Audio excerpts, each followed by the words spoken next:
All right, chapter 7. Hoo-wee. Okay, just want to say that we finally got to actually what I think in my mind is really statistics. This is where stats are done. And so we have hypothesis testing. 7.1 is really, first of all, just going to be an introduction to it, right? We're not going to really kind of jam into all of it here. And so here it is, introduction to hypothesis testing, the stuff we need to think about when we do this. And then finally, we get to hypothesis testing. And so just real quick here, before we get going, I want to say real quick here, I'm going to jump back. I'm going to say, look, this is hypothesis testing, one sample. So you're given a sample. You do hypothesis testing based upon that one sample. Chapter 8, in contrast, is you get 2 samples. That's the only difference between 7 and 8. Everything else remains the same. But because of that, certain things change. And then chapter 9 and 10, they are kind of just really different types of things that we do with statistics. It's called more statistical information, so different types. But this is the heart right here. So hypothesis testing is what we tend to think of when we think of statistics.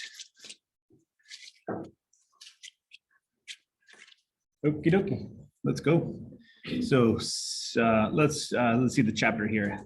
So intro, we're going to test for the testing for the mean. Remember in chapter 6 we had the same thing, right? Remember where we had different formulas. If the standard deviation is known, we had one formula. Standard deviation was not known, we had a different formula. Same thing happens in chapter 7. Then it's the same outline as chapter 6. We're talking about the mean 2 different ways. We talk about proportions of the population, and then we're going to talk about hypothesis testing for variance standard deviation. So outline is started in our heads is chapter 6 and 7, very similar. They're just talking about different things. Okay.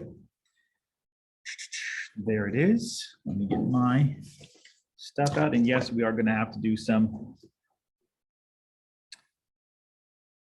definition writing here. So first things first, I'm going to skip that one here. There it is. Hypothesis test. What in the world is this?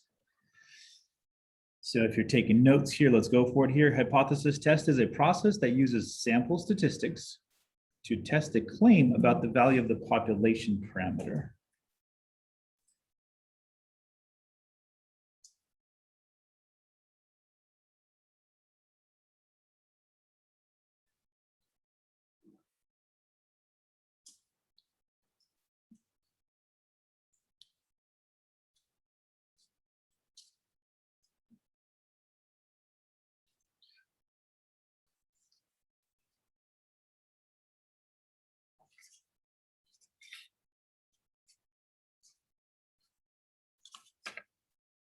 All right, we're good there.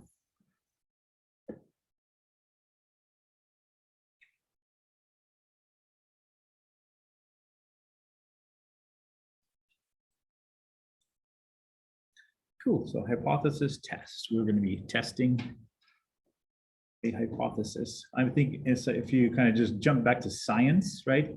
It's almost like, remember the scientific method we learned, right? You gather your data, you submit a hypothesis, right? Then you do the test of it, and then you draw a conclusion. The framework is kind of very similar to this right here. Okay, and then an example here. How about this? Don't need to write down the example. Just kind of think with me here. Consider a manufacturer that advertises its new hybrid car has the average gas mile to this is 50 miles a gallon. That's awesome. Looks like a Prius. If you suspect that the mean mileage is not 50 miles per gallon, could you show that the advertisement is false? So are they lying with that stats? I don't know, but that's what hypothesis test is all about. They say it is. We might just test to see if it isn't.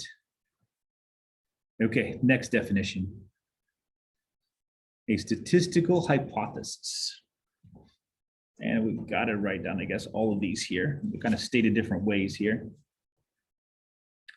So a statistical hypothesis just means this. I'm going to give a statement about what I think is happening with the population parameter. So I think that the average man is over 6 feet tall. All right. I believe the average man is less than 6 feet tall. Okay. I don't know. Okay, so what we have to do is we do have to carefully state our pair of hypotheses, and we're going to have both. So what we're going to do is we're going to claim one that represents our claim. We're going to say, yes, that's what I mean. And so I'm going to claim that the average man is 6 feet tall or higher. Then that means that I'm going to have to also name the complement of it. So the other side would be the average man is less than 6 feet tall. So what happens is when one of these hypotheses is false, that means the other one has to be true. And so what are these? I'll give a definition in just a second here, but we classify them into something called the null hypothesis and the alternative hypothesis.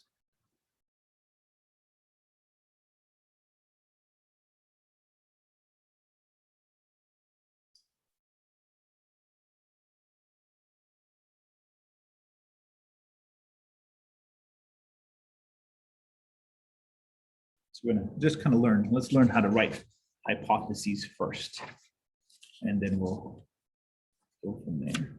So again, this is just a total introduction to it. It's a long one. I think we have about 46 slides here, 45 slides here to get through with 7.1.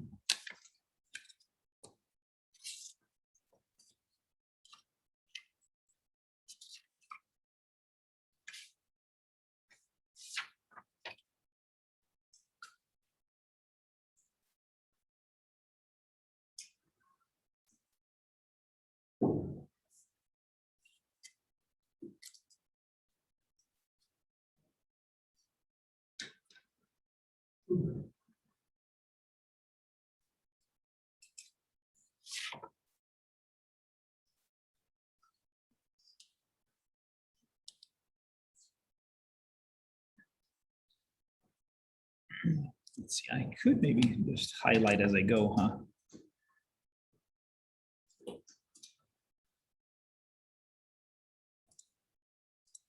You guys talk to me, would it be helpful if I highlight as I go, or are we okay just writing? Yeah. Okay, so let's add some notation.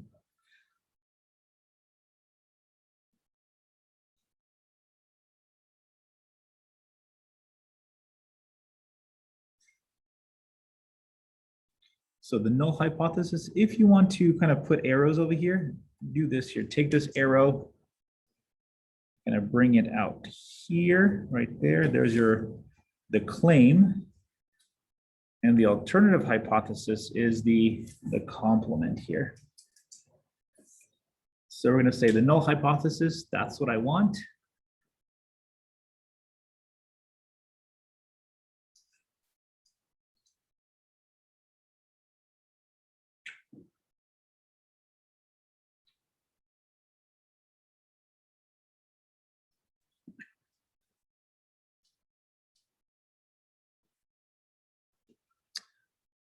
Internal hypothesis, that's what I'm also testing with. Okay, some notation. Are we good writing? Almost there with the finishing up of the writing here. So some notation here. So the null hypothesis, if you want to write next to it, just put H, capital H, and then there's a little 0 afterwards. It's a subscript of 0. So we say H sub 0 or H naught. So is a statistical hypothesis that claims a statement. So it could be that H sub naught is less than or equal to something, if it's equal to something, or greater than or equal to something.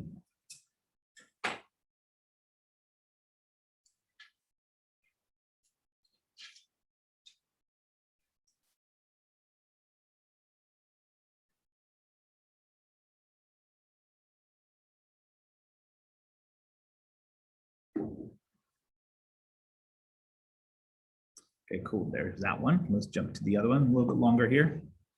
The alternative hypothesis, which is H sub A, is the complement of the other one.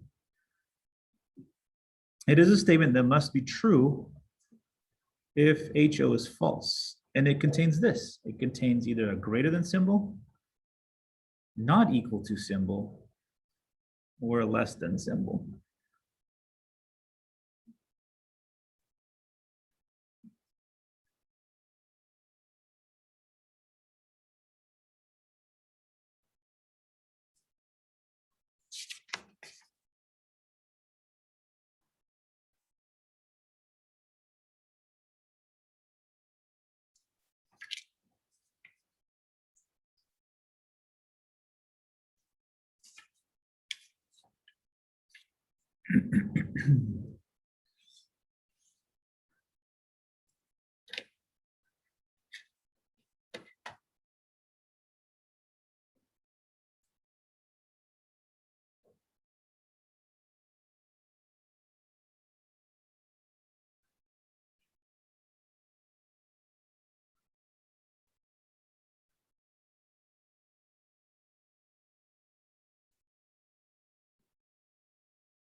All right, the alternative hypothesis, H sub A, is the complement of the other one. And we're just going to use the greater than symbol, not equal to symbol, and less than symbol for that one.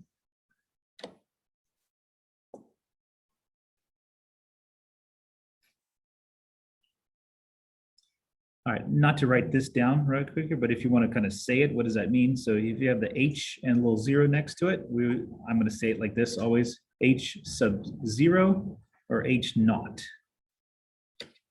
It usually just means for initial condition on things. That's what H there.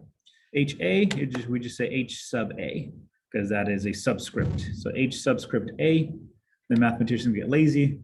They'll just say H sub A. Kind of rolls off the tongue better too. Okay, so let's actually write few. Let's write, let's write a few, the 3 different kinds here. All right, tell me if we're ready. Got a couple people still writing it down. Like this last part, you don't need to write down, but maybe just number 1 and number 2 statements. If you want to, you can write it down.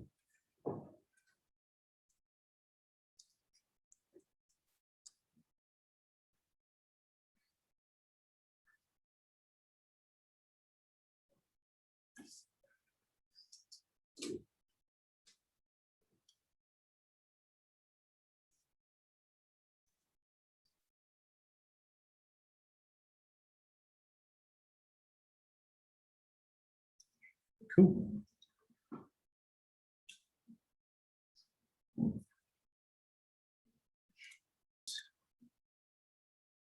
All right, don't write the thing on top. Don't need to write that one. What we're gonna do is we're gonna write just the 3 of them right here. So we're gonna say this.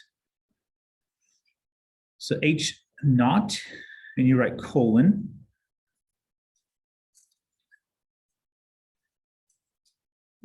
And then you're gonna say mu, you're gonna compare mu, the population of the average of the population, you can compare it to K, and K is gonna be the population for the mean for our sample.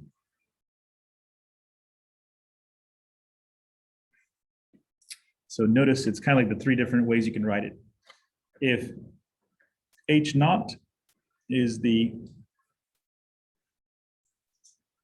mean is less than or equal to K, the complement of it would be HA would be the mu is greater than K. It's the exact flip of it in terms of thinking about it.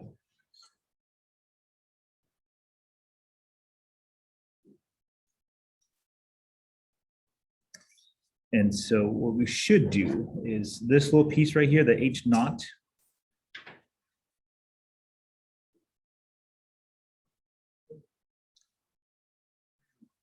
it means that something is less than or equal to. Is that right? So the mu is less than or equal to K. Okay, the other one here. The other way to write it is the flip of it here. So how about if we're trying to figure out whether the average of the population is greater than or equal to K? The alternative would be the flip of this one. So if you're saying something is greater than or equal to that something, the exact complement would be it's less than that something.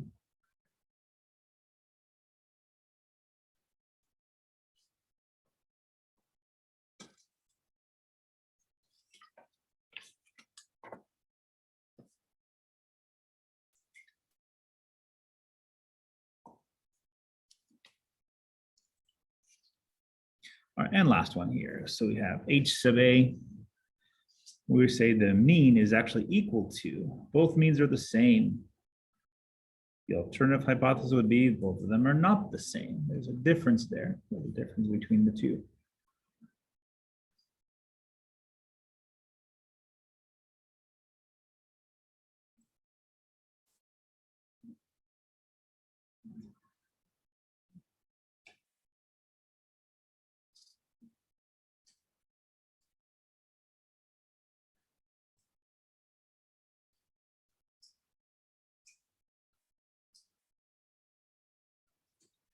Okay, so let's see. So HO, we'll use the less than or equal to symbol, greater than or equal to symbol, or the equal to sign. Those are the symbols goes with HO. H sub A, greater than, less than, or not equal to. That's kind of how we define. So the inequality determines which one you use. We're good? Cool. All right, and then there's one, I thought it would be a handy little table here in your textbook here, but tell me if you guys are done writing it down. Good. Okay. This is don't need to copy this down. Will take us a while, but if you just want to jot it down, this is on page 349 of your textbook. Page 349.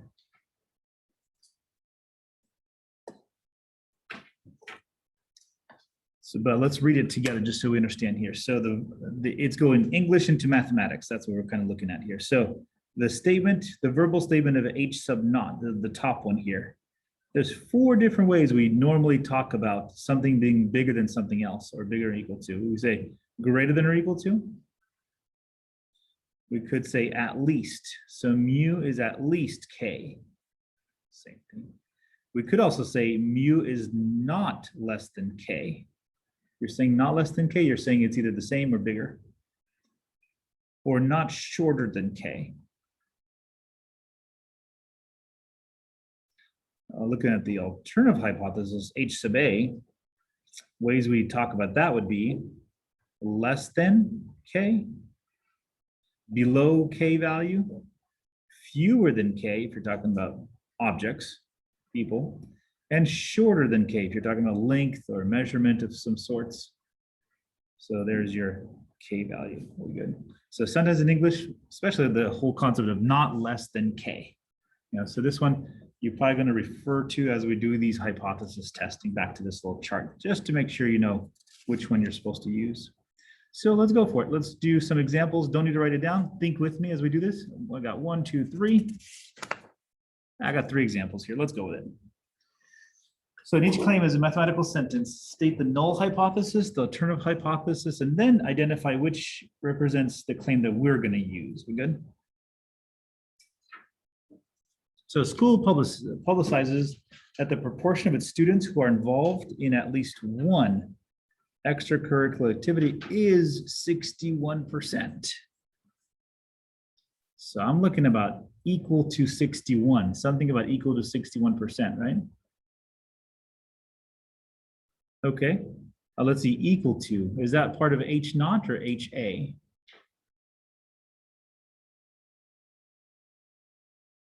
H sub 0 or H sub A?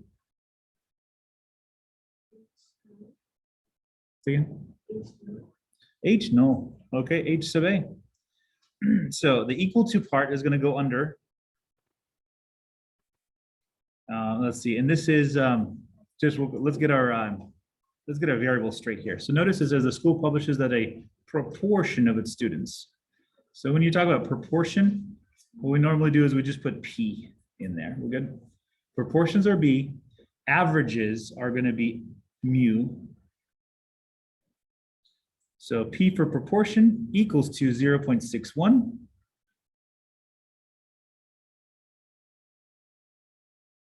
Going the other way now. If that's equal to, then the alternative would be not equal to. So I would write these down before I write the equality. I write these two down before I think about which was the claim. I was a little too early to give the claim idea. So you write it down, you figure out which one goes to H naught and HA. And then figure which was the claim. So who are involved in at least one correct activity, and this little operative word called is 61%. You are claiming that is true. In this case, that's the claim right here. The claim is H naught. Okay, talk to me. Does that make sense to you guys? So inequality, which one you use for the inequality or equality determines where it falls under. And then afterwards, think about what claim you're trying to make.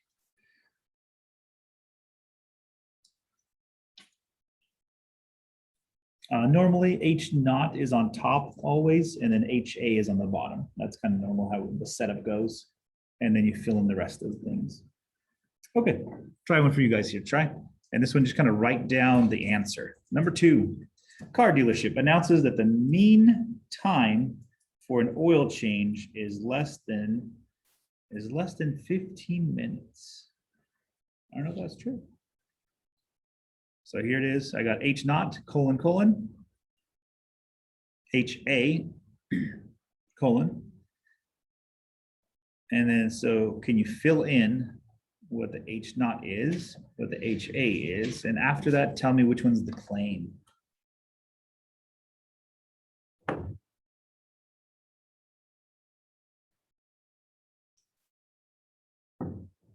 No, not yet, huh? No. Again? Let's do this here. Since we're talking about mean right now, right? Mean, which variable are we going to use? Okay.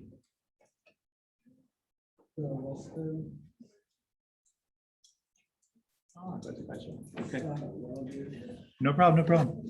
You guys, this is A-okay. This is us learning. So I'm thinking this. First of all, it's going to be mu as my variable, right? Because we're talking about an average. We're talking about a mean.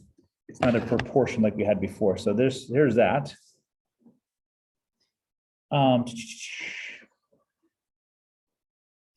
Is less than 15. Which one has the less than symbol? The H sub naught or H sub A? Sub A. So this one's going to be less than 15. What's going to be the other side? Yeah, that's going to be greater than or equal to 15. There's my dissenting vote. We good?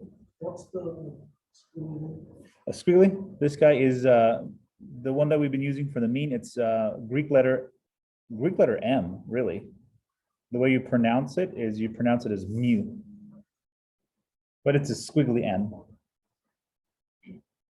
Okay, so now let's go back to our dealership announcement. And so question is which one's the claim? Sub A, that's the claim, because it says that guy is going to be less than 15 minutes. The oil change, we're a speedy oil service. We do this quick. We do this in less than 15 minutes. Do you guys see if they're still around? Because in my day, they're still around. I think it was Domino's Pizza. It said that delivered to your house less than 30 minutes. They got rid of it. They got rid of it. Okay. Yeah, I used to eat Domino's. Okay.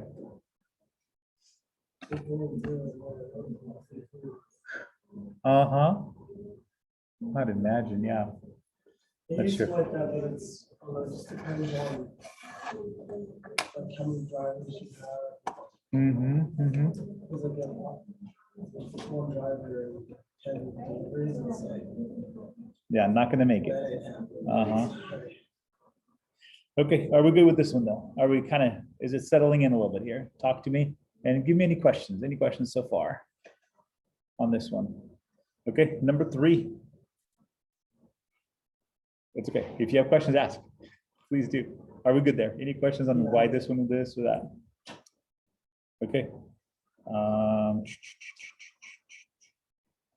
Oh, there it is.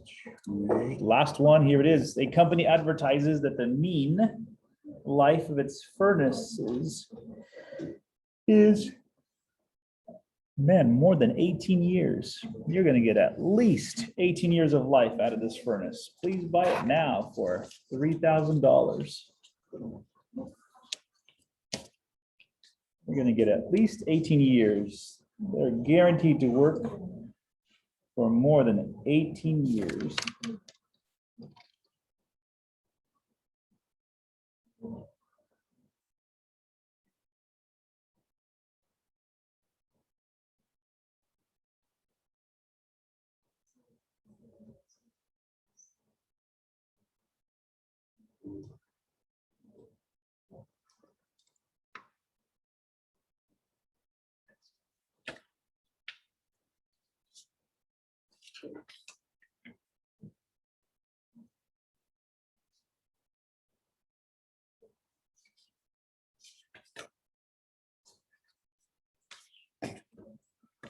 All right, talk to me.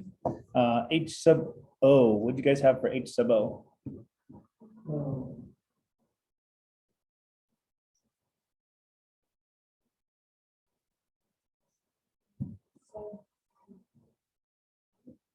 Say again. I just need to start it with this one right here. So like first things first is what's that right here? Give me mu for H sub O, the top one. What is mu is what?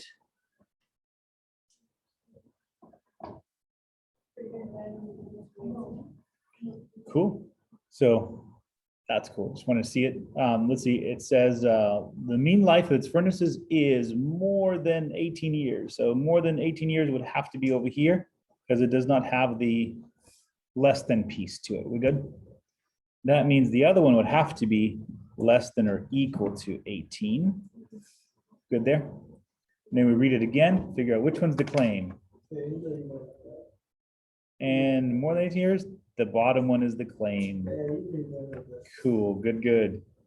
I think going a little slower, but making sure we're all together here. Okay, next thing is just the visual from these. I got 1, 2, 3. Made these 3 example problems here. The visual form kind of looks like this.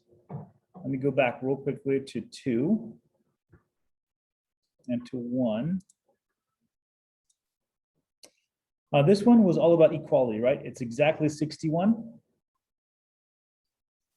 And it could not be 61. So for a visual of that, it kind of looks like this as a graph. For 61, we wanted exactly 61. So the alternative is that it's not 61. It's going off in different directions. We're good.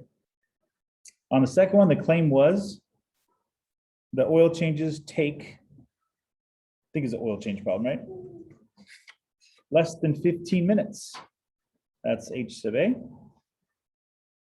Then H naught is on this side here. And the flip of it would be this one right here. Lasts more than 18 years. So the H sub O is going this way, H sub A going this way.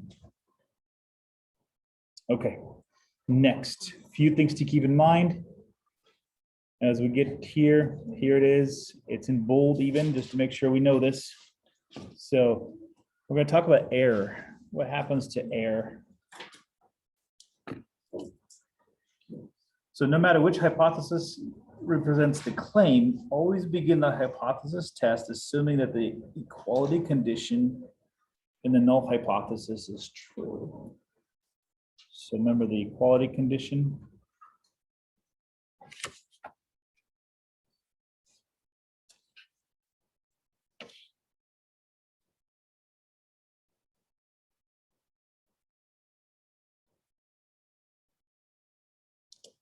And the equality just means it has the equal to piece in it. So it's equal to, greater than or equal to, or less than or equal to. That's the one that we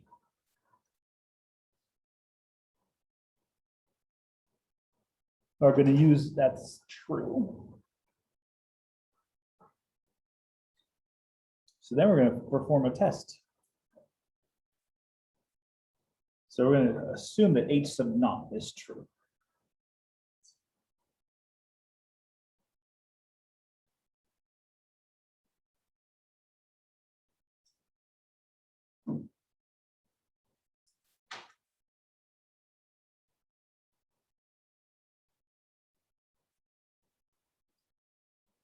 Cool. All right, and then we're going to do two things here. A little more writing. Sorry, guys. Right here. So after you perform the hypothesis test, you're going to reach a decision.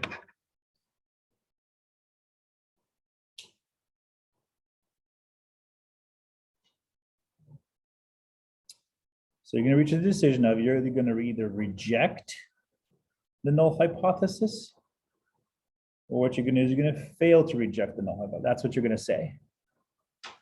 Based upon the information, we have to reject the null hypothesis, or I reject the null hypothesis, or the null hypothesis is rejected. Or you're going to say, we don't have enough information, so we failed to reject the null hypothesis. Or based upon the information, we fail to reject the null hypothesis.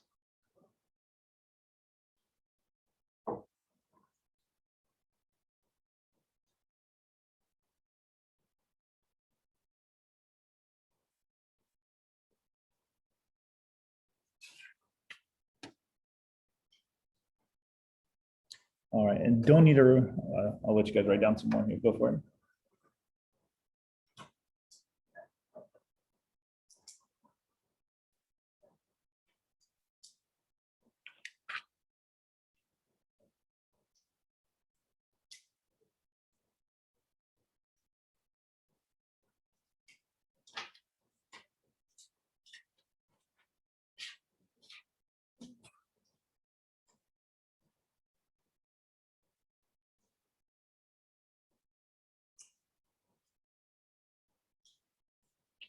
Okay, we're good there.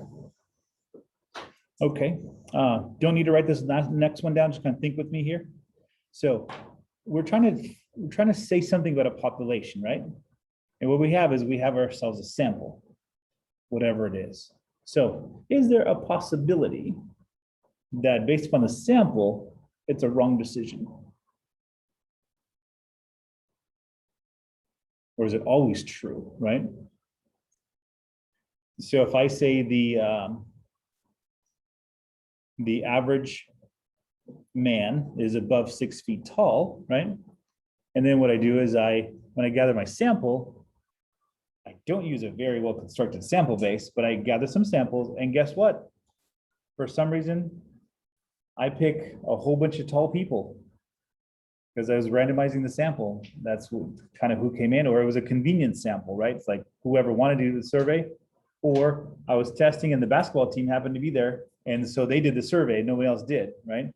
So then I conclude like, man, people are tall these days, right? So notice it's a sample, but then I'm trying to extract to the population. So yes, there's a sampling error that can occur. And so here it is, because your decision based upon the sample, not the full entire population, we always think about there's a possibility of making the wrong decision. So let's think about that whole concept of wrong decision. So something is in fact true, but because of my sample, because I've done things, it turns out to be false. Something is in fact false, but then what I do is by the time I do my work on it, I think it's true. So we account for that information.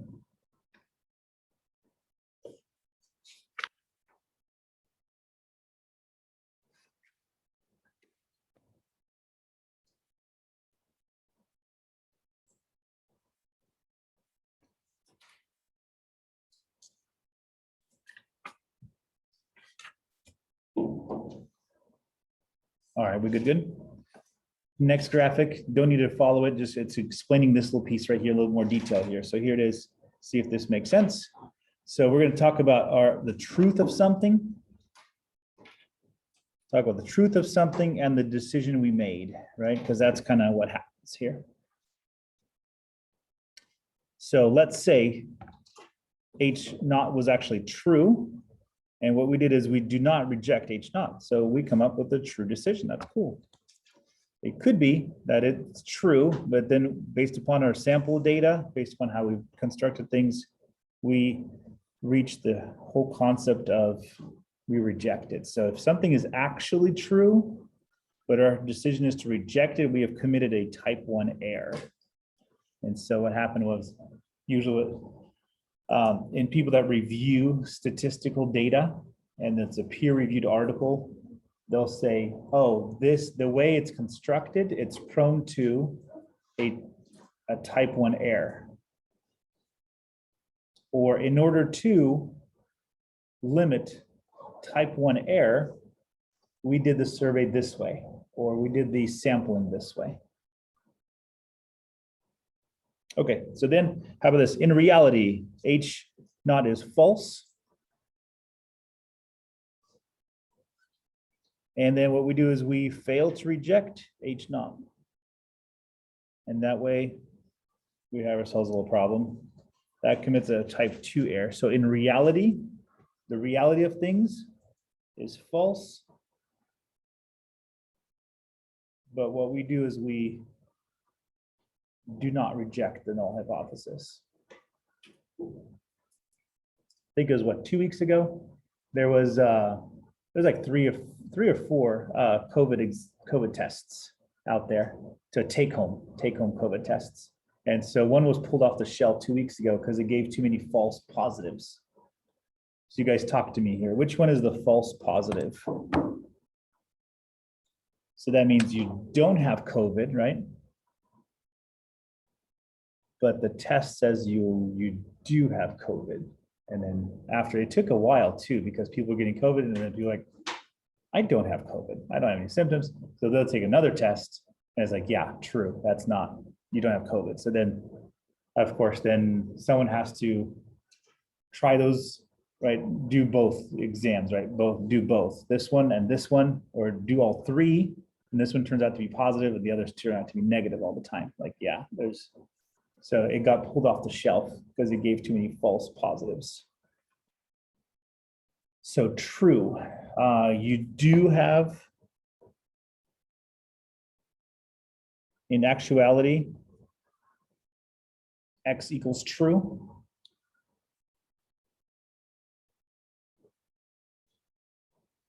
All right.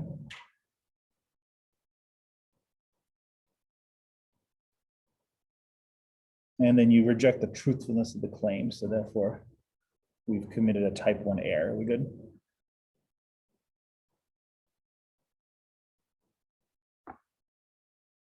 Okay, I'm gonna erase these guys right here. Okay, let's jam with some examples. I think two examples here. So don't need to write it down. Let's think with me here. The USDA limit for salmonella contamination of ground beef is 7.5%. Did you guys know that?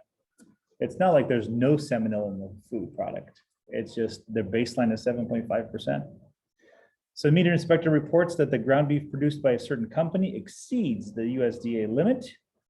You perform a hypothesis test to determine whether the meat inspector's claim is true. When will a type 1 or type 2 error occur? And which error is more serious? Ooh, that's another issue there. So first things first, it's a proportion. Notice it has a percentage in there. So once you see percentages, you're no longer talking about mu, you're talking about p. So let's go with it. Let's see what happens here. Oh yeah, I'm going to just try the problem here. Let's see. There's H naught, HA. And let's see.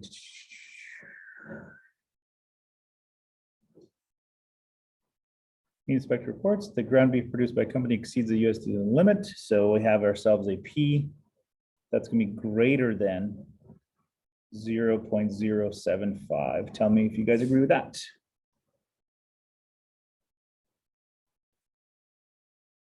Then the exact opposite of it would be, or the exact reversal of it would be less than or equal to 0.075. Okay. And what was the meat inspector's claim? What was that claim? H naught or HA?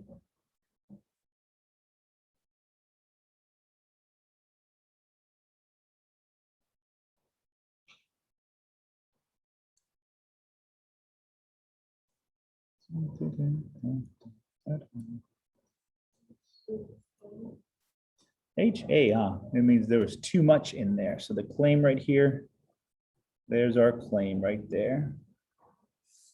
Okay, cool. Okay, so now let's talk about this here.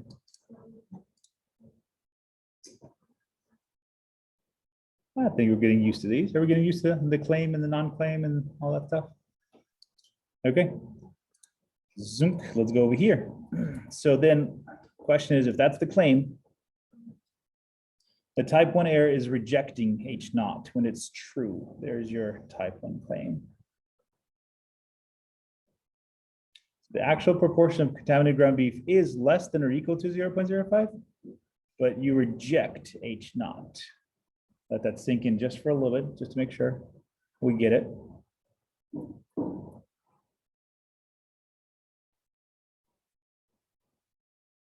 So then we kind of almost like this. You almost have to go back to the chart because it kind of helps with it. There it is. So H naught is true. And type 1 error says you reject H naught. So what is H naught for us? H naught is the fact that P is less than or equal to that. So the actual proportion of contaminated beef is less than or equal to 0.075. So in actuality, it's almost like this. Actuality, that's true.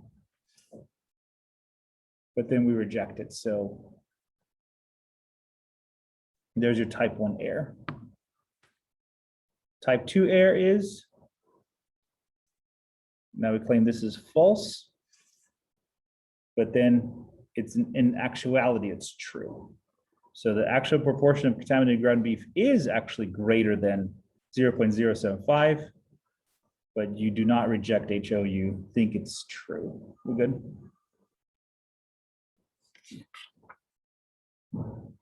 All right, you guys talk to me here. Which one of these would actually induce a public scare, whole bunch of beef coming out of the supermarkets when in fact there's no problem at all?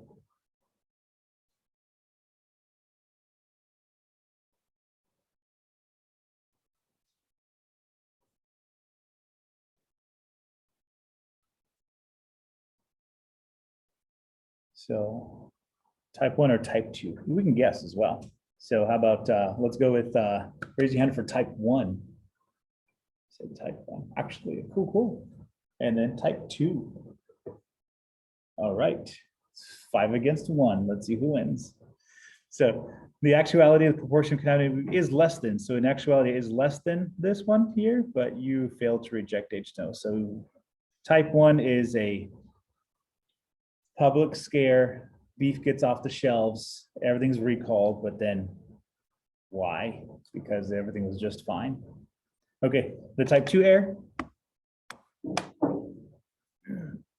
Meat gets processed, right? Everything's fine. Everybody starts eating it, no problem, and lots of people get sick. There's your type 2 error. And then the question is, okay, which one would you rather be more prone to make, right? Which one has you the worst outcome, right? Type 2 error is actually the worst outcome here, right? Type of people actually get sick and not. And so, okay, are we good there? So we got the claim, we know how to write it, and we got the 2 errors that make sense. The next thing we got to do is something called Your level of significance.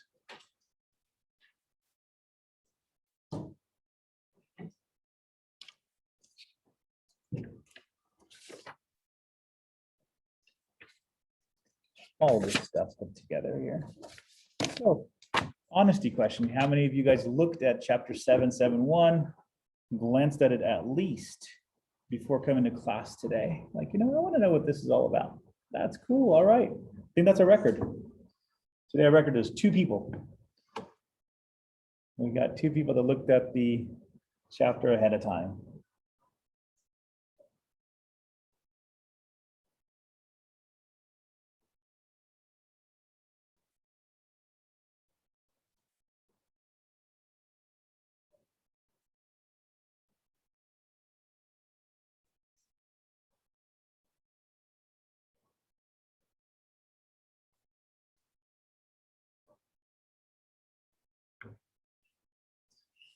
Okay, so now let's talk about level of significance here. So your maximum allowable probability to make a type 1 error. That's what we're trying to get. So this is going to be denoted by Greek letter. Of course, got some Greek letters here. This is the Greek letter called alpha. And what you're going to do is you're going to set your level of significance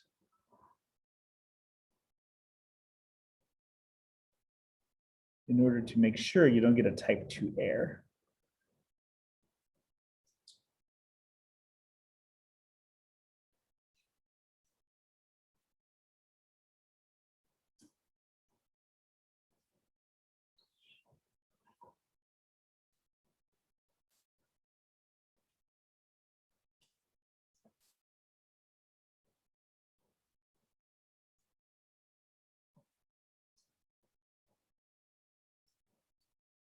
So this one, don't need to write this one down.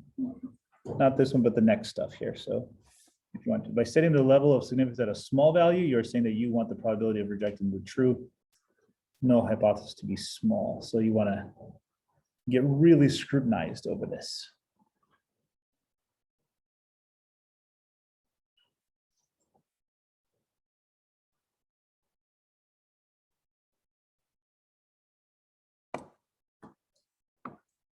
All right, so here's is the common use values are alpha is 10% or 0.10.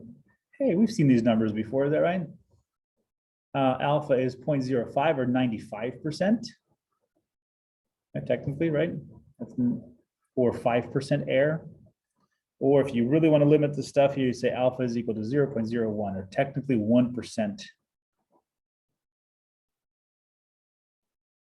So you set these guys higher in order to make sure that you don't cross into the type 1 error. Okay, so that's alpha. And then we have this here, just the probability of how about going the other way, right? Because if you stop rejecting the meat and you let things go, now you go the other way. So it's a balancing act. Isn't that the weirdest thing? It's a balancing act of how much you're going to let go. Do you want to, because this technically is scrutinizing something at 90%. This one is 95%. And this is all the way at 99%. Right? Because that's essentially what you're trying to do. You're trying to say, I want to level of significance that way. Okay, so then the other one here, that's type 1 error. The other one, we should sneak it in. The probability of type 2 error is denoted by the Greek word or letter beta, like a curvy little b.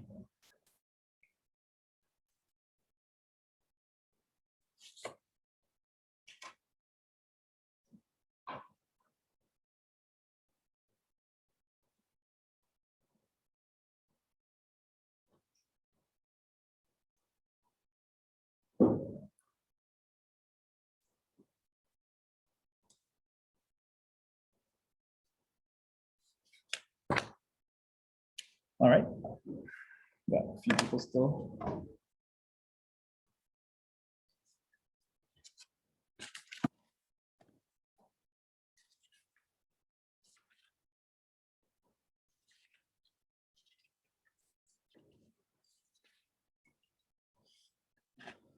Okay, another table that I thought was useful in the textbook.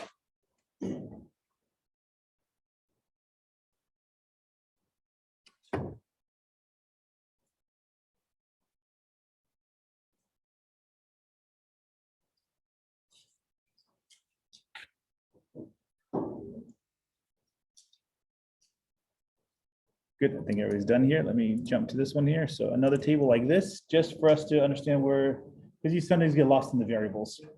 So for this chapter, this is on page 353. I thought this was a good one here. Just kind of whenever you see variables, you kind of know what they mean and you know where they're coming from. So mu is a population parameter.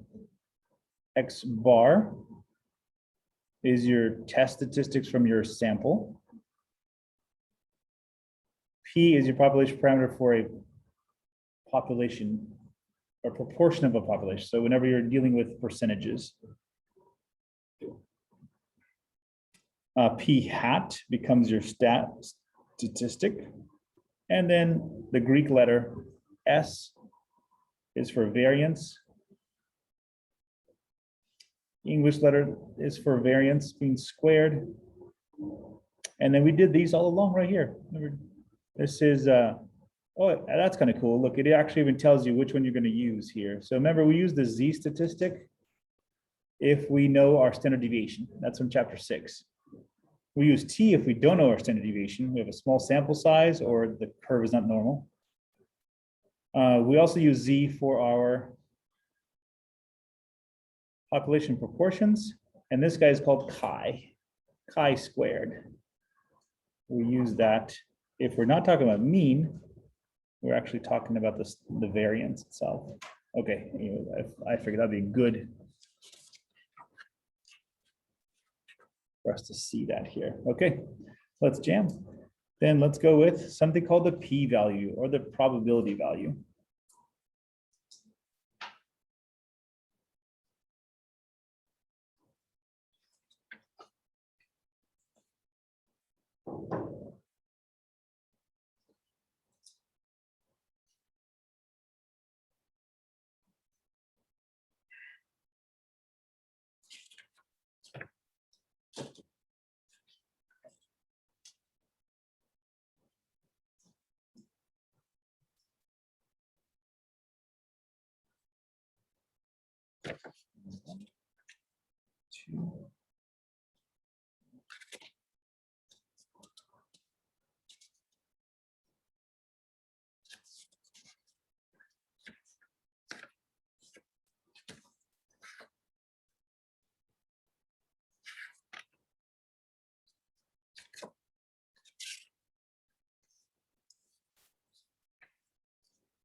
All right, the p-value is probability. And this is what we're looked at, the normal table. And the probability is, or we could say, is the same thing as the area underneath the curve, underneath a normal curve.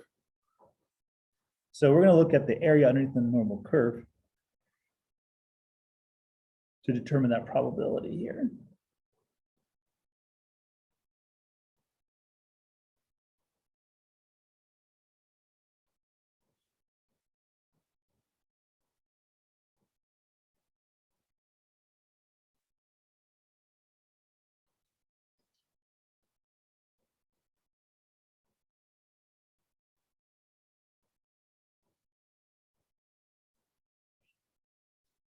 And so it just means that's what we're going to be looking at inside the value here. So there's kind of 3 different tests we're going to run. And this one you don't need to write down. We have these guys here. So we have, first things first, we could have a left tail test, which is exactly how our table is set up. We're looking at the area to the left of the standard deviation. We're going to see if we're going to reject it or not. So the alternative hypothesis says that it contains less than symbol. We're good. Then we got the next one here. The alternative hypothesis says we're going to be greater than. So this is good. Rejection region is right here. And we go from there. So we're trying to look where the null hypothesis is up to, but not going over K or Z or T. Okay, and the last one here. Sometimes we're actually going to do both. We're going to say, look, We're trying to figure out whether something is the same or not the same. So let's actually do each of those three because we've actually done each of those three already. So let's kind of run through mentally through these problems here. So here it is. Remember that proportion of students involved in sports. So the director says, hey, look, students that are involved in at least one sport in this school is 61%. So 61% of the students participate in sports. That's our sport participation rate. Cool, okay. So let's go with it. I think we already did the writing to it, right? So let's kind of just mentally go through it. Don't need to write it down. Just kind of let's think things through here.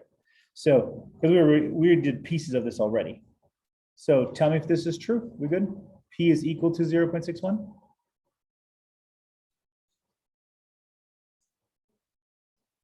The alternative hypothesis is P is not equal to 6.1.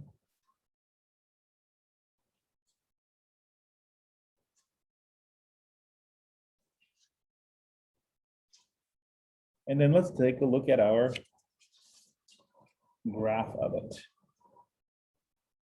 So we're looking at something called a two-tailed test because we're saying that yes, 61% of students are in sports. So we have to really just reject the fact that we split this up in the middle because it could be that 62% of students are in sports and that's still okay, right? It could be that 60% of students, that's still okay. That's kind of close to 61, right? So then we have rejection regions on both sides.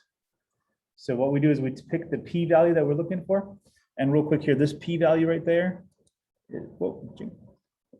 it's different than this one. Real quick. So this one's probability. This is the amount of area left on each side. That's what we're looking for. So we call this a two-tailed test. Notice we're going off to two tails. We're going to do a two-tailed test, and I'll sometimes ask you guys, are we doing a one-tail or a two-tail? We're going off to the left or to the right if it's a one-tail. Okay, so let's do this one here. Car dealership announces that the mean time for oil change is less than 15 minutes. Remember that one? So let's see. I think we wrote it down like this. Is that right? H naught would be mu is greater than or equal to 15. The alternative would be mu is less than 15. Are we good there? So question, two tail or one tail? It's one tail, definitely, right? Then the question is which way are we going to go with it here? So this is called a one tail and it's a left tail test. We're good. Our rejection region, sometimes called rejection region, alternative region is to the left of this piece right here. So the question is, if we're here, are we still in the tan area or did we enter the rejection region?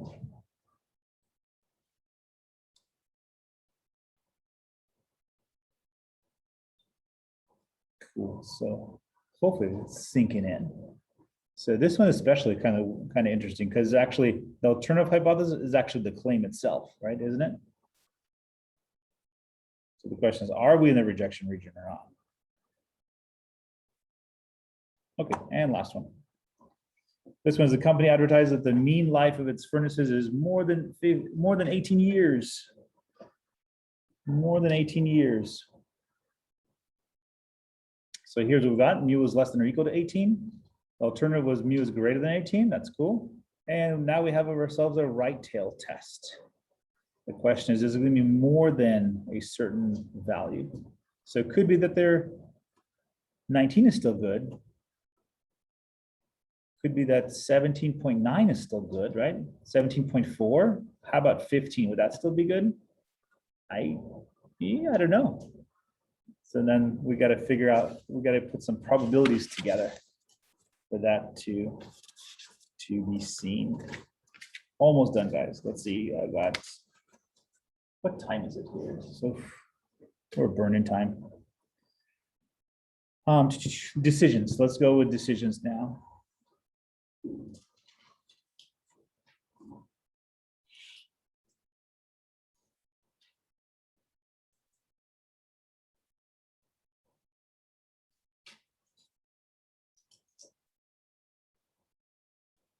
And this one you should write down, and I'll do a graphic here in just a second.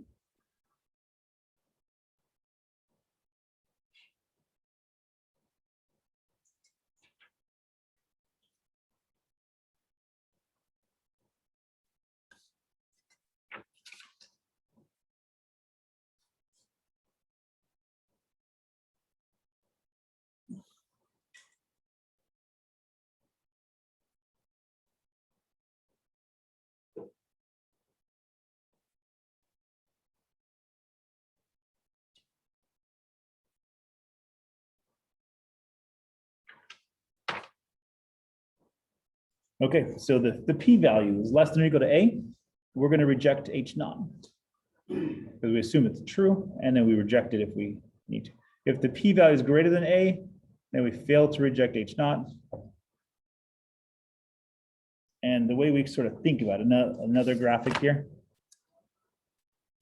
kind of important. It is on page 356. That's the one that we want to concentrate on here. So here it is. We claim h naught, and then we reject h naught. So there's enough evidence to reject the claim.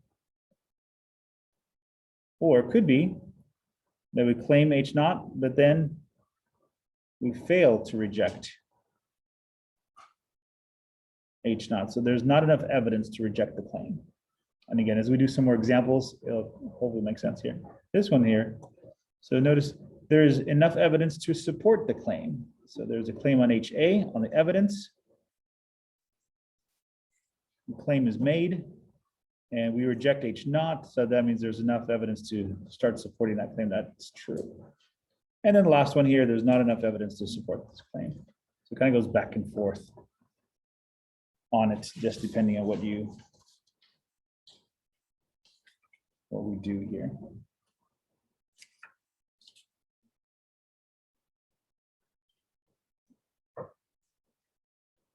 Okay.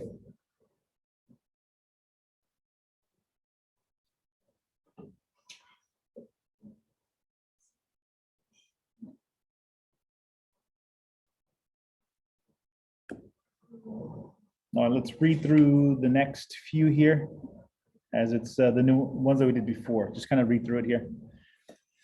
So you perform a hypothesis test for the following claim. How should you interpret your results if you reject h naught? So let's see.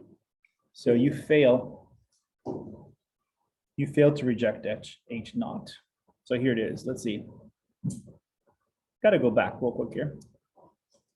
Got to go back to my slides just to make sure we are correctly interpreting this stuff. And go back to here. Nope. Sorry. Here, right? The school publishes the proportion of students who are involved in sports is 61%, right? As we jump to this one here, which one's the claim? H naught or HA?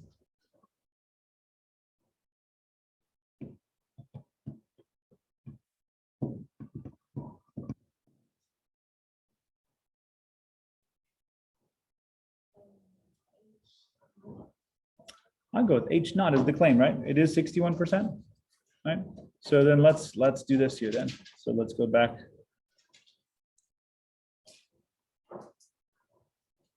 So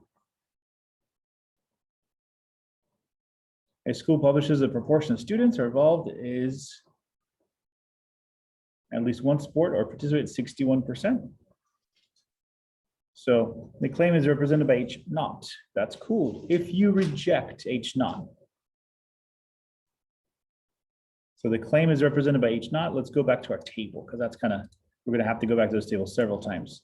The claim is this one right here. It's the left-hand side. When you reject H naught, you're going to say there's not enough evidence there is enough evidence to reject the claim that 61% of students are involved. So or you can say if you fail to reject it, you can say there's not enough evidence. So let's go back real quick here to it. So I'm running around here. So there it is. So you reject H naught.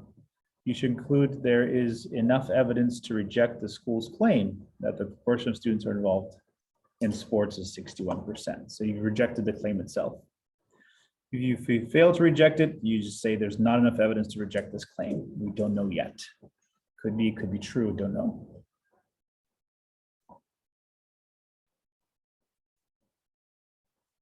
Okay.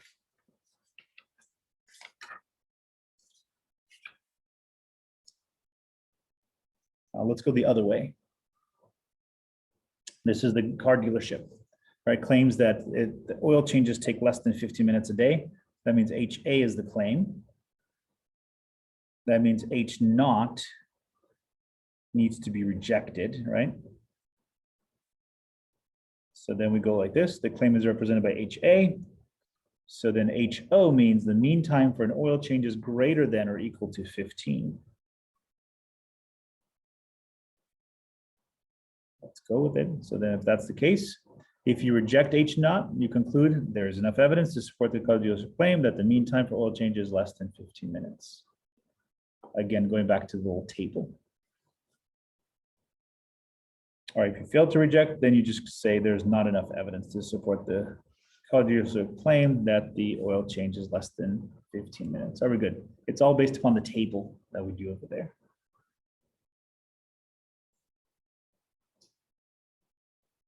Okay. So let's do one, I think, one completely through with numbers.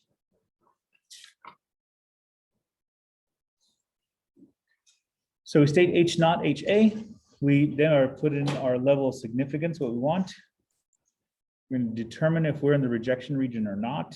And then we state the conclusion here, or let's go a little further here. We figure out the p-value for it and we make a decision.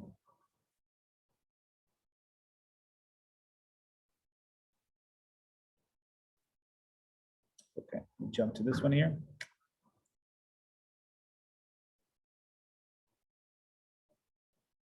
So the medical research team is investigating the benefits of a new surgical treatment. One of the claims is that the mean recovery time for patients after the new recur is less than 96 hours.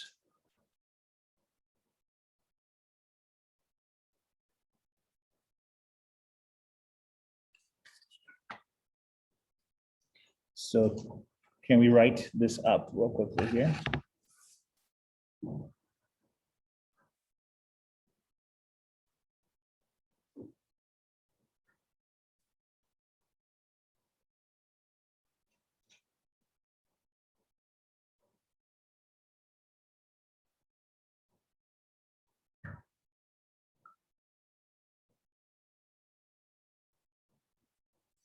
So give me H naught, HA, and tell me the claim.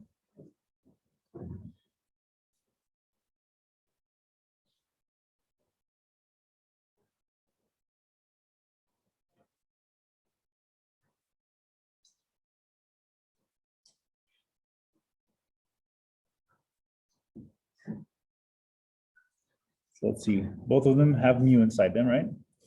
Which one has the less than symbol? Sub A, 96. This one has to be then greater than or equal to 96. And then which one's the claim?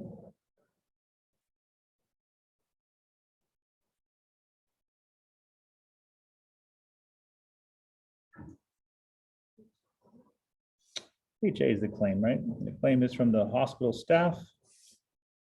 The person that made it, he wants to say that's true. We good?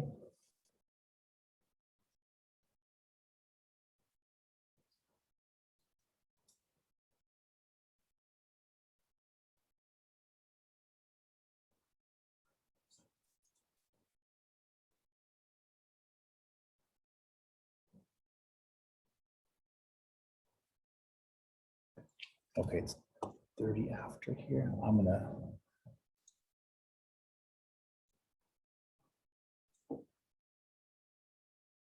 All right, let's see, with time left a little bit here, I'm gonna make this a little bit shorter, and I'm gonna at least introduce you guys to the main concepts here, but we won't go through each and every single example I did in 7.1. So first things first, let's start. Hypothesis testing, let's begin. There's kind of two different ways to do hypothesis testing. One is by something called p-values, which we've been doing right now. The other one's called by critical areas. I like critical areas better because it, first of all, forces you to draw it out. But by drawing it out, you can see it more clearly. And that's so much better than just kind of looking at numbers. And you're just like, okay, number this, number that, and that's it. So let's begin. So we are in hypothesis testing when we actually know for the average. And then we also know the standard deviation of the population itself. So first things to review is just this little rule right here. We already have it in 7.1, but we're going to use the p-values test. We're going to do it once. And then we're going to go on to the critical areas or critical values way of seeing it, which I think is a lot easier. for students to see. We'll do like 2 or 3 examples there. Okay, so real quick here, decision-based rule for p-values. Here it is. We use a p-value to make a decision on the hypothesis. We compare that p-value to the alpha value that we have, and there it is. P is less than or equal to alpha, we reject H naught. P is greater than alpha, we fail to reject H naught. Very simple rules. It is just about the numbers only.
And right here, there's not much math in it per se. It's the process. So as long as we get the process, fine. Okay, so p-value testing, then we do critical values testing and something called rejection regions.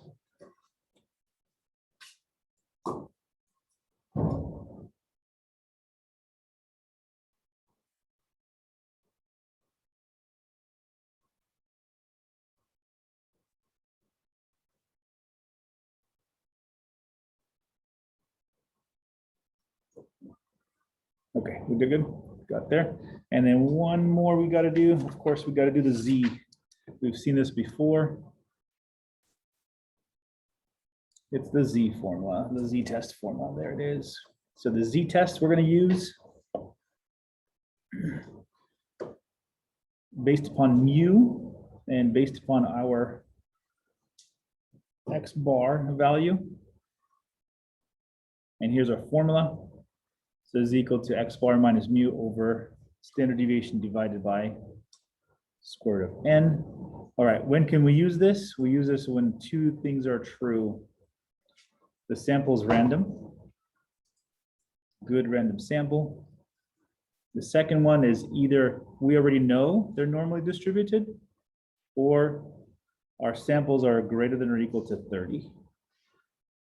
That will produce a normal distribution. There you go, video.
Let's go to here. Okay, so if you want to put down just maybe the auto racing, maybe the example here, we're going to put some values to it. And the hypothesis testing doesn't take too long. The setup is probably longer than the work itself. And just a lookup, you compare, and you're done. So let's go with in auto racing, a pit crew or a pit stop is where racing vehicles stop. really, really fast. You get new tires, fuel, repairs, and other mechanical adjustments really fast. The efficiency of a pit crew that makes these adjustments can affect the outcome of a race. So a pit crew claims that its mean pit stop time for 4 new tires and fuel is less than 13 seconds. That's cool. Random sample of 32 pit times has a sample mean of 12.9 seconds. And then also, we're going to assume the population standard deviation is 0.19. So 1/10 of a second, almost 20th of a second is the standard deviation. Question, is there enough evidence to support the claim at an alpha level of 0.01? So again, 2 different ways we can do the same problem. We're using p-values or critical areas. So let's go with it. So standard deviation 0.0019, we got that. N is equal to 32, are we good with that? And then the question is this a normal curve? Do we have greater than or equal to 30 samples? Yeah, we have 32. That's cool. Okay, I think I'm ready to go. Can you guys write my null hypothesis and alternative hypothesis? That's what I'm looking for.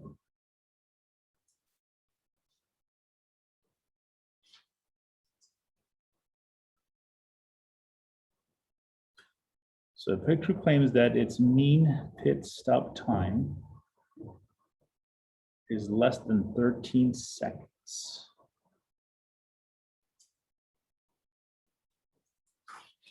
Let's go with it here. A limited time, so I'm going to try to go through as fast here. So let's see if we agree here. So H sub A is mu is less than 13. And that is actually the claim itself, right? Flip the other way here. The null hypothesis means that mu is greater than or equal to 13. And that's not the claim, but that's what we're going to assume to be true right there.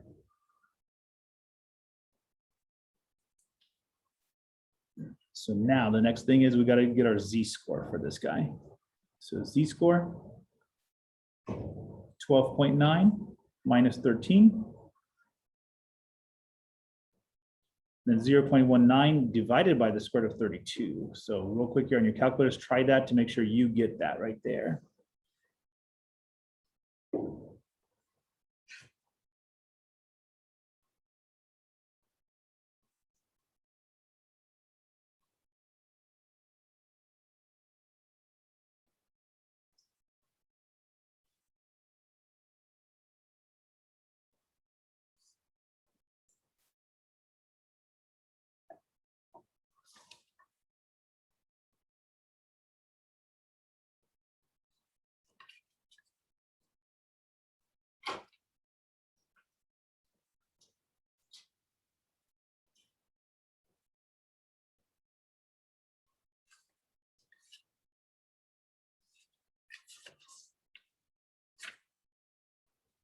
Okay, negative 2.98. Are we good there? Anybody did not get that wants to get that has not got that yet and needs help?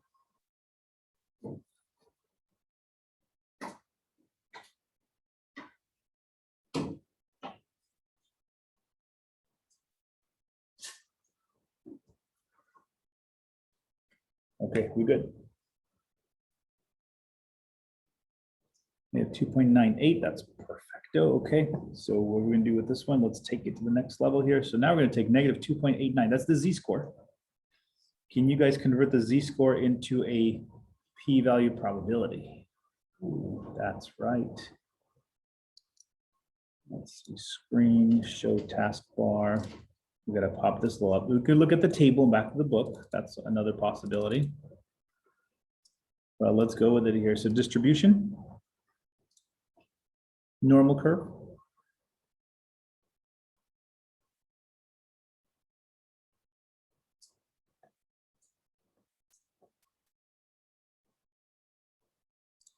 Quick enter, yours may work a little bit differently, but I got a negative 2.98, comma, since it's a z-score, the mu is 0, standard deviation is 1, and we go with it here.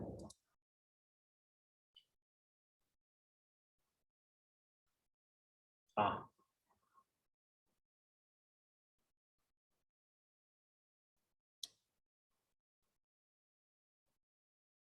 sorry, I forgot, right? Because you got two z-scores here, right? So you're going to go from negative 10,000, the z-score. You're going to go up to a negative 2.828. There's your start and your stop. And then you're going to go mu is equal to 0. Standard deviation is 1. There we go. Now we're putting that together.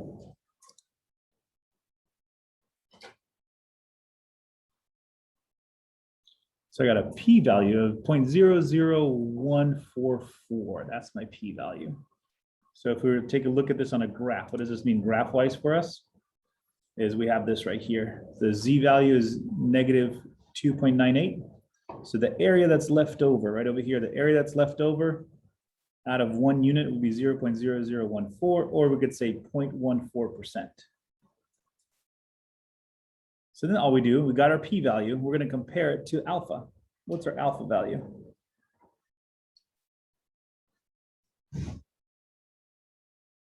Uh, 0.01, is that right? So 0.01. And let's go back to the previous slide that we just did here. We go back to here. Which one is it? Is the p-value less than or equal to a or alpha? Or is the p-value greater than a?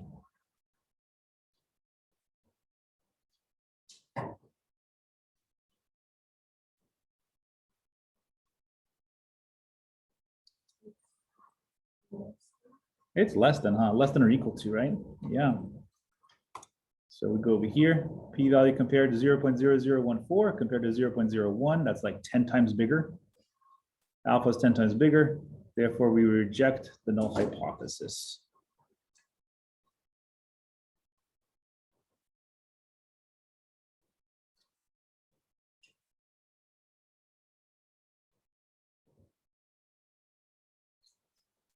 All right, good there. And then we go back to our little chart. A little 4-quadrant chart here. So if the claim was, back up now, real quickly here, 2 slides ago. The claim was the alternative hypothesis, is that right? Claim was the cruise were less than 13 seconds, so we reject the null hypothesis.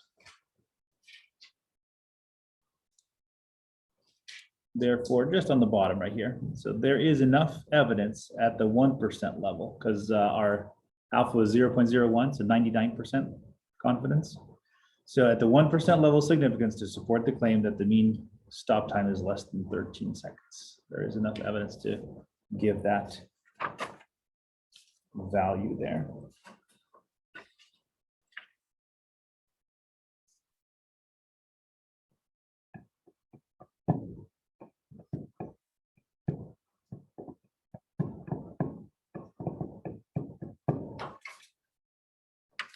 So we got 2, 4, we've got enough time.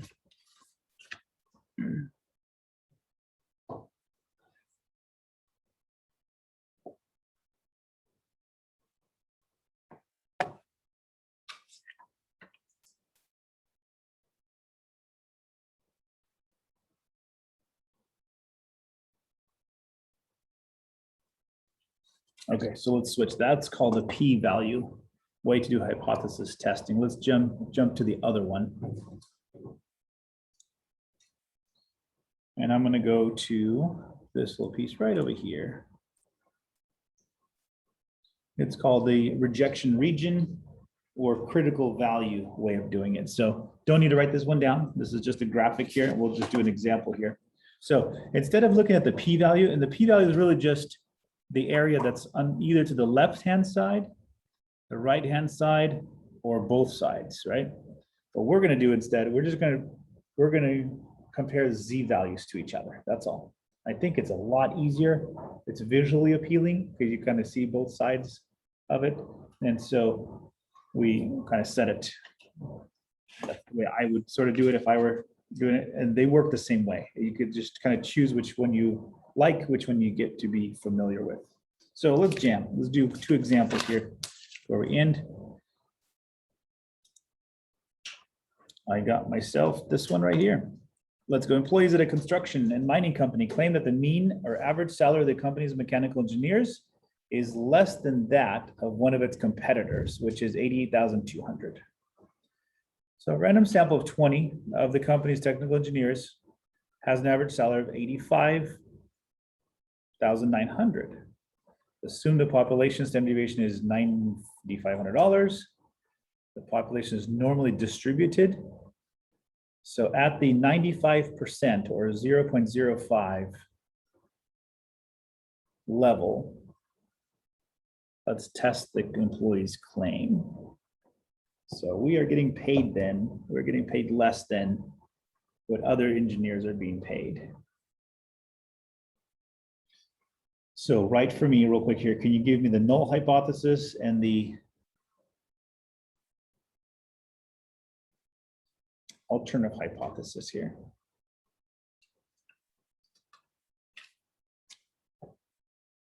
Give you guys 30 seconds, go for it here. So H naught, HA, can you give me both? And then tell me which one's the claim. Give like 20 or 30 seconds here, write it yourself down and I'll show the answer. So employees at a construction company, mining company, that the mean salary of the company's mechanical engineers is less than that of one of its competitors, 88,200. Interesting. Okay, let's see if they're getting paid less technically.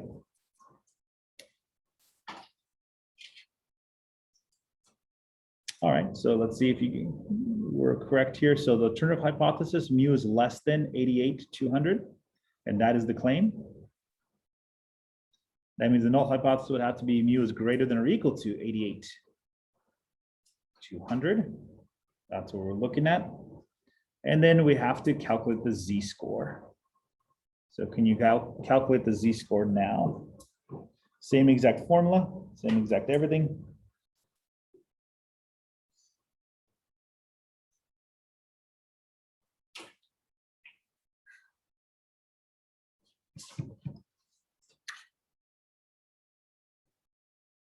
Someone tell me when you got it.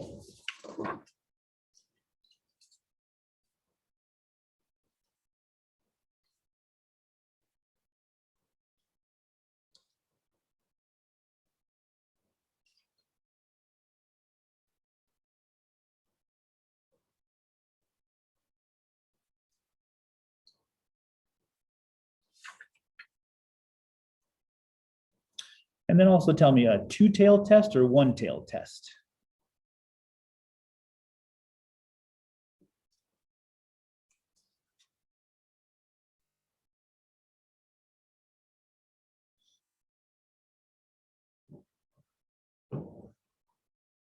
Okay, we gotta get going here just so we can finish up here. So tell me if you guys got this one right here. We got z-score of a negative 1.08. So 85.9 minus 88.2 divided by 9,500, still divided by root 20.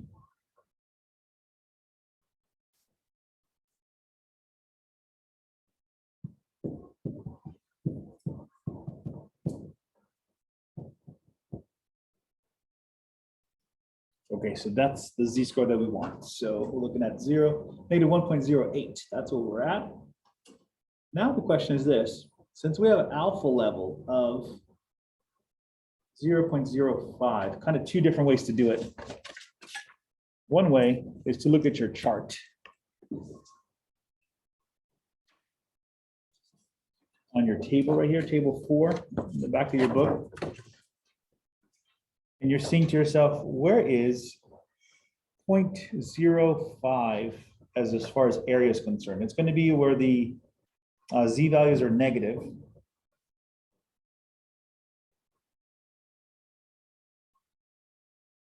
And I'm going to look for it too here. So I got 0.02, 0.04. I'm getting close there.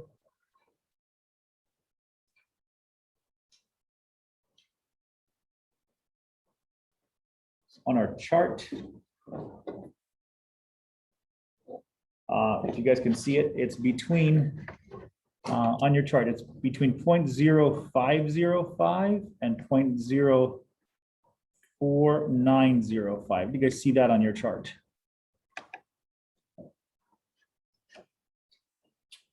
Opening up the chart, looking at the negative z values chart right here. And you're just trying to come close to the alpha being 0.05. And it's like somewhere over here, if you see it here, it's about somewhere right there. Like right in the middle of the chart. And hopefully it's the negative z, it's table 4. Table 4, and you're looking at the negative z values because you're less than the middle. And so, okay. So you should see, if you look at the z-score, this should be like this. It should be 0.01, negative 1.6. Up on top, this guy is 0.05. This is 0.04, I believe, right? Hopefully, do you see that, guys? Real quick here, I'm not sure. So notice it's like right in the middle. So what you want to do is you want to say, okay, it's right in the middle between those two. What we're going to use a z-score for our critical area. We're going to use a z-score of, and we're going to call it like this. We're going to call it z-naught. Z-naught is going to be negative 1.645. And now we're, in a sense, we're just comparing z-scores. So here's what we do now. We just say, look, if I'm going to draw this out to the left, going off to the left, area to the left, alpha level 0.05. The number of area to the left corresponds to a z-score of negative 1.645. The z-score that we got is a negative 1.01. So we have failed to get into the rejection region. Our z-score is still close enough to the mean.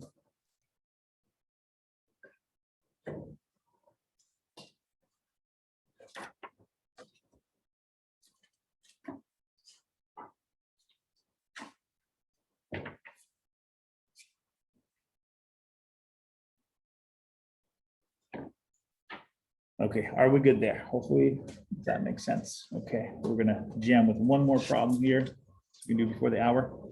So there it is. We failed to reject the null hypothesis. And again, we go back to the table. What does that mean? Because our claim was HA.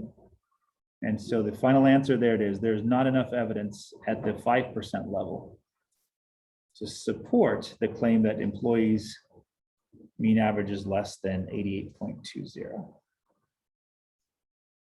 Okay, got one more to do and we're done. And a few minutes left here.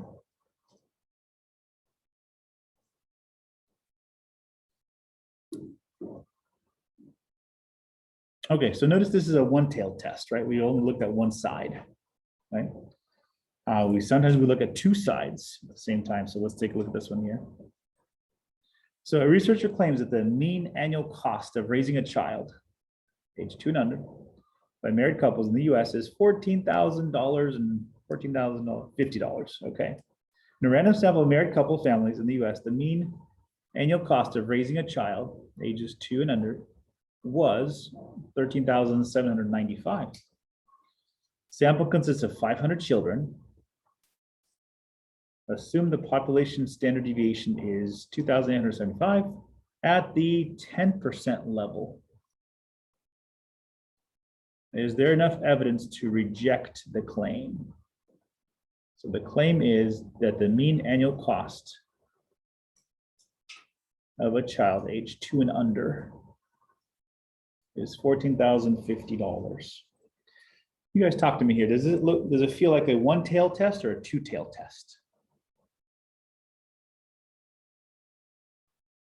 So the average is this right here, right? So that means you can actually fail in two sides, right? You could either be too little money, right? Or too much money, right? It could be only $7,000 or it could be $28,000. You can reject that claim. So this is called a two-tailed test. And so as we do this here, standard deviation is known, 2,875. N value is way above 30. That's fine. So the claim is the annual cost is $14,050. That's true.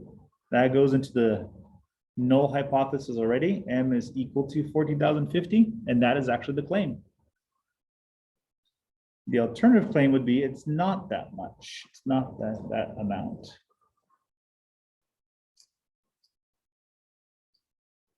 All right, everything that you know. Can you find the z-score?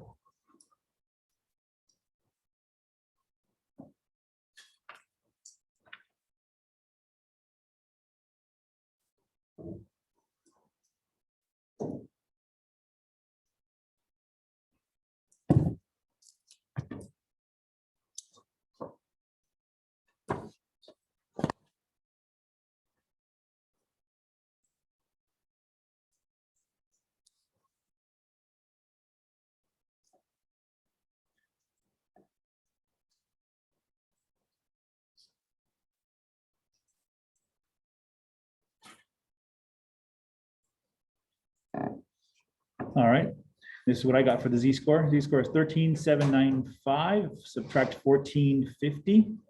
After that, divided by 2,875. Then after that, divided by square root of 500. And hopefully you got a z-score of negative 1.98.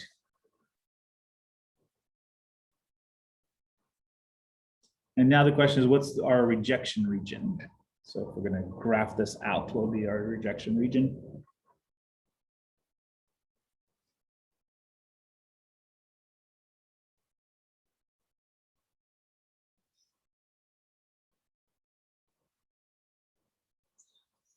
All right, so let's do this here. When you look at the table, notice our table is made up of left hand only, right? So what you're gonna do is take the table 4 with the negative z-scores on it. And notice all the way on the bottom. Notice on the bottom, you have this extra piece over here. It's talking about confidence intervals. That's cool. So here's what we do. We go back to our notes and say, look, it's a two-tailed test. Because it's a two-tailed test, alpha is 0.10. So we reject 10% of the regions on both sides, right? So how much do we accept? We're going to accept 90% of the region, right? So look at the way bottom of your value, it's called critical values here. Look at the 0.90 and notice you have a z-score of 1.645 again, right? Last time it was 5%, but we were only looking at one side, right? Now we're looking at 10%, but because you have to divide out by 2, we're still looking at 5%. That's why. Okay, so question is this, do we reject or accept? So then this way you draw a little graphic. Rejection region starts at a negative z-naught of negative 1.645. There's that. And this is the way I would draw it. I would just draw it and show my rejection regions. And my z-score that I calculated is a negative 1.98. And so is that in the rejection region? Absolutely. We just compare z-scores to z-scores.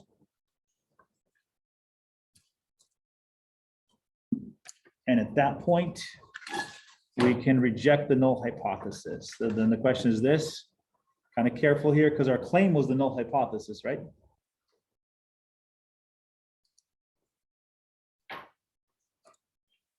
Go back over here. Yep, our claim was a null hypothesis. So go back to that little 4 square that we did before. If that's the case, then we say there is enough evidence at the 10% level to reject the claim that the mean annual cost of raising a child is 2% by married couples. So then we are done. We're good, right on time.